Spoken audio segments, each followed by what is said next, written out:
So it will be about the first track construction of urban flyovers.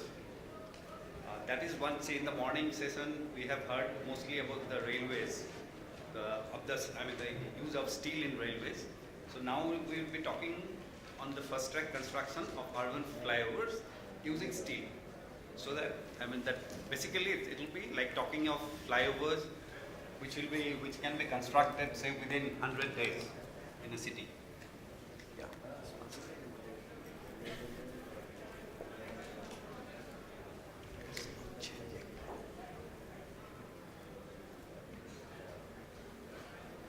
So basically we'll talk about these three things. Why it is required and what we need to do and how it will be done. So that's how we'll focus on these three things. So in why, if you go, you will see because of this rapid urbanization all over the country, you will find that these three things, which is your road, water and power, for the future growth, these three things needs to be augmented all over the country.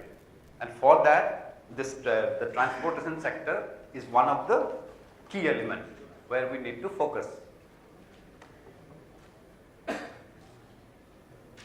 So in this, whenever we start any project, we find this few problems, and which is common everywhere throughout India. In any place you go, at the time of preparing the DPR, you find this, the redundancy of data, the utility, location and planning, then your urban constraint, planning issues and environmental issues. So these 5 issues basically dominates how the structure will be and how fast it can be materialized and constructed. So if you see the first one, that redundancy of data, so basically all this growth projection and thing based on which we normally design the structures, the number of lanes or the length or whatever. Normally what happens, we start the study, then in between there is a gap of some 3-4 years. By the time the bridges or flyovers are constructed, it's already, it goes, crosses that particular thing, maybe we have designed it for 3 lane, but by the time it comes into existence, you actually require a 4 or 5 lane bridge there. Then this poor city planning, because of that also a lot of things keeps changing. In the initial stage, whatever, because nothing is done in a proper planned way, in a holistic way. So that's how it, gives you problem.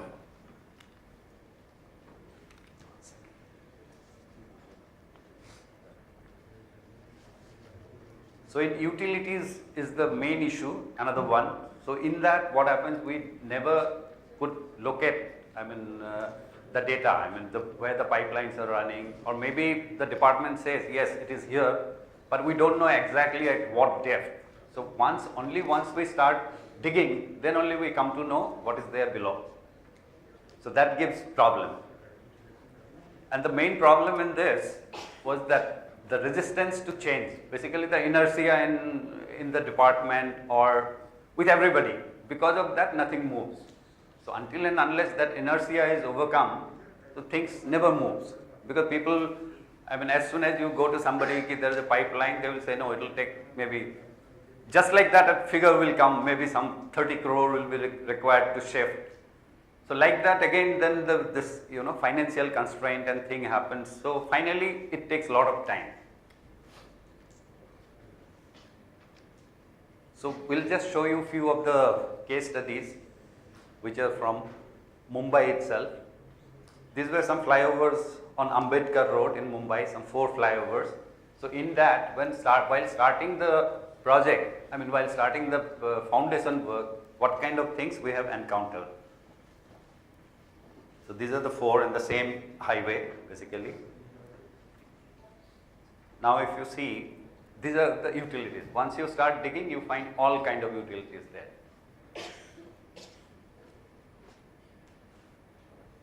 All kind of like pipelines, the main pipelines for the water.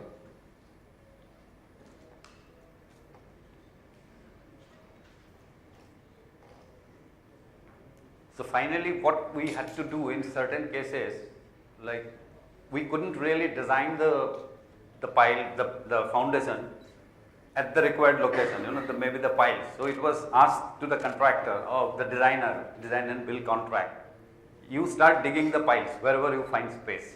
I mean, keeping of course certain minimum condition like pile to pile distances same, but it may not be in a like rectangular or triangular or whatever, not the common shape. Then the design was done based on that shape and size, and the pile cap was designed and constructed.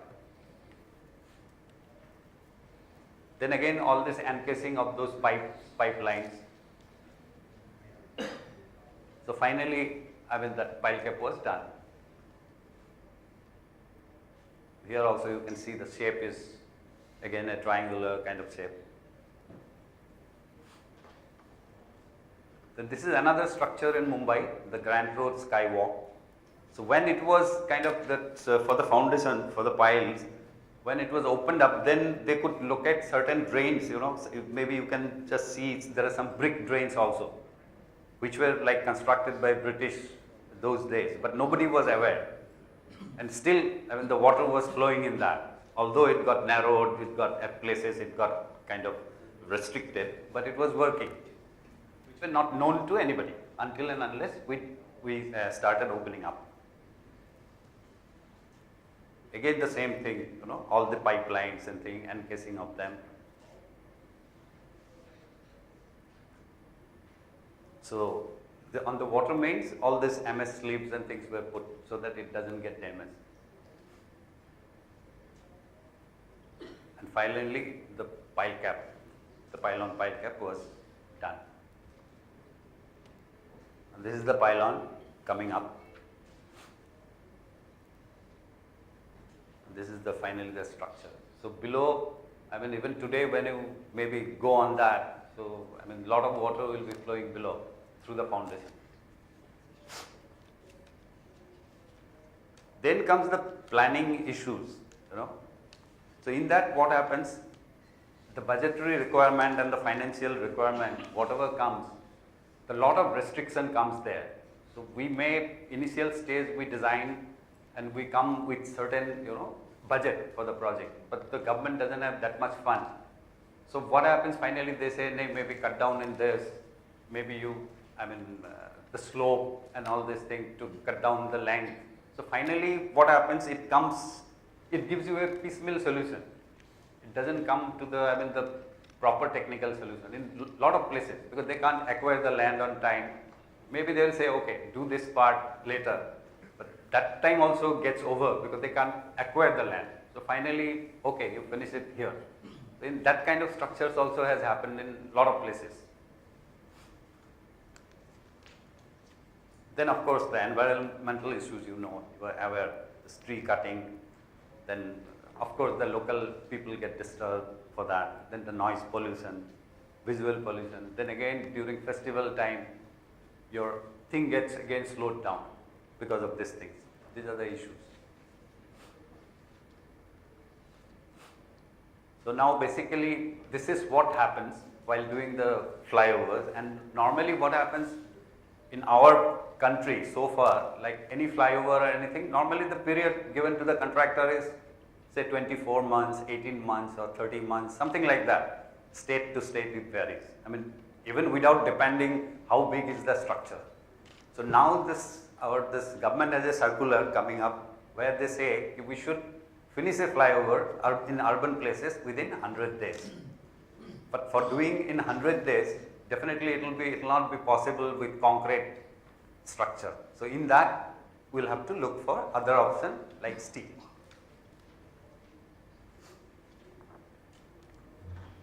So basically, what can we do to overcome those problems?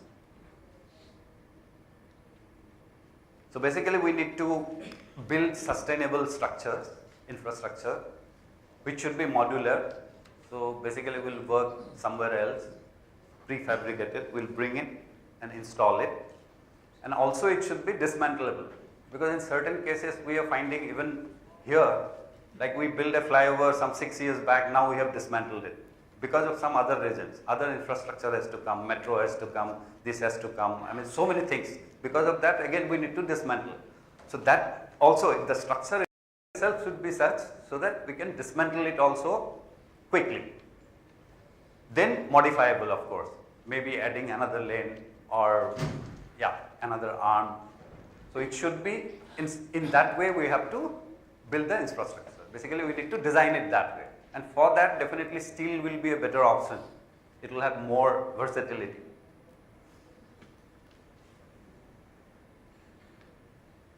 Now let's look at how we can do this. So the main issues in urban flyovers is basically the foundation where the utilities are there. Then substructure has to occupy the minimum ground area, so we have to design it that way. And superstructure has to be light and scalable. And it shouldn't, during construction, it should give least trouble to the commuter. So these are the main issues we need to address. So in foundation, so basically in the pile foundation, whether we go for, the best solution will be with steel piles, maybe instead of concrete, which takes a lot of time. Then maybe uni piles, not this 4 or 5, maybe we make a 3 meter diameter pile instead of 1.2 meter or 1 meter pile. Then we go to substructure, that is also say precast and pre-stressed and prefabricated piers. Similarly, the superstructure also has to be light, steel or new technology or UHPC. So in this, now since we are talking about steel today, so we will concentrate on steel, how we can do this.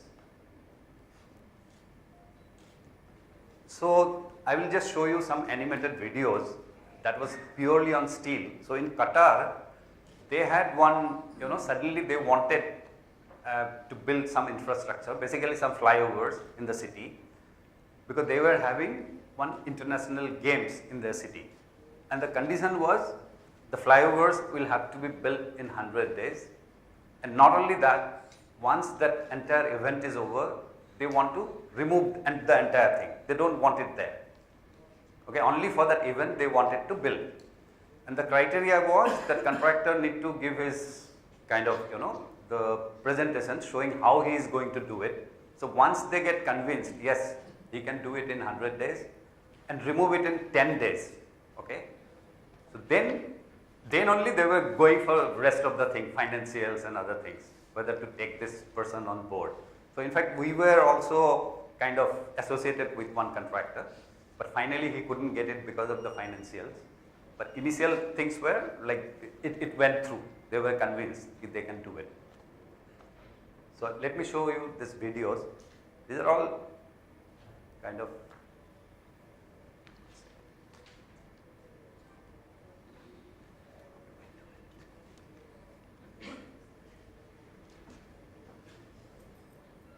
yes.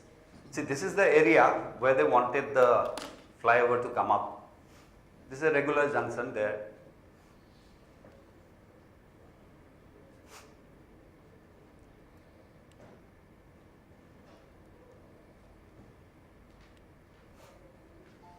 So this is the first thing what they wanted. Then this is how it was.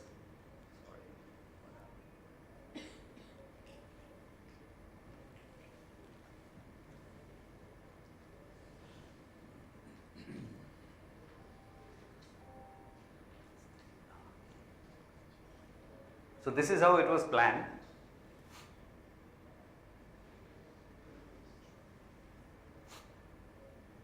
Basically by providing steel piles there instead of concrete.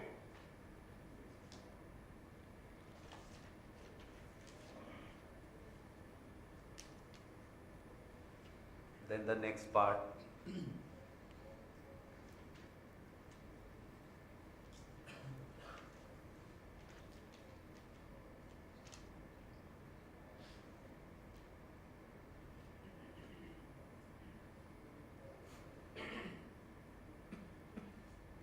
The substructure was also with steel.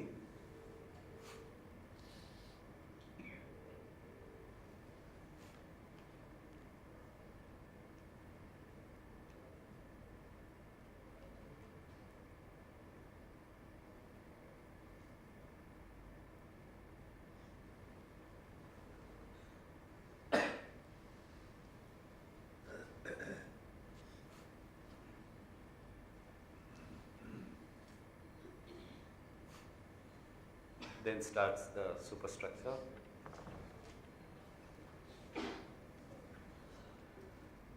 So these were all basically connected members. So that's how it was possible to kind of the final thing, the 10 days dismantle program.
And steel being used because of this light structure, even the construction equipments were also lighter, and which basically took less area and faster.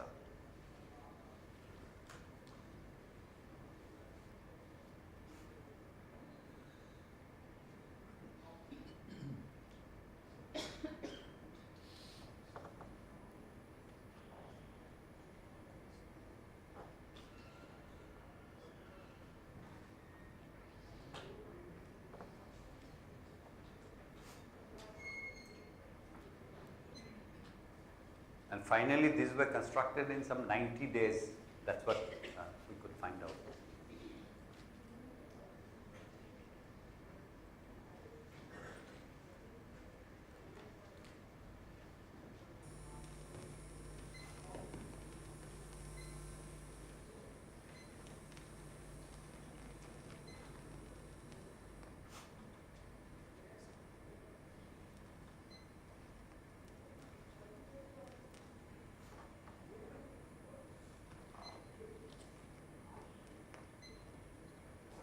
This is the part where it was cast in situ.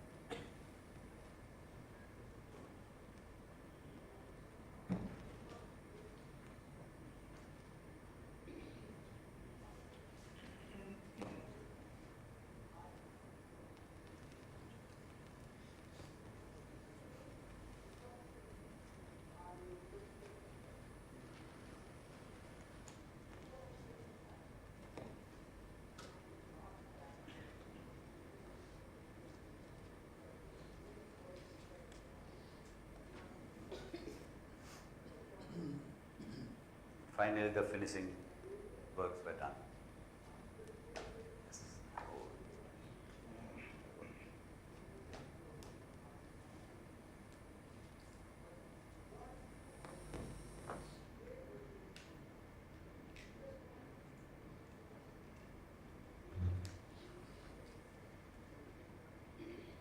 And this is how all this, the drainage and other things were fixed.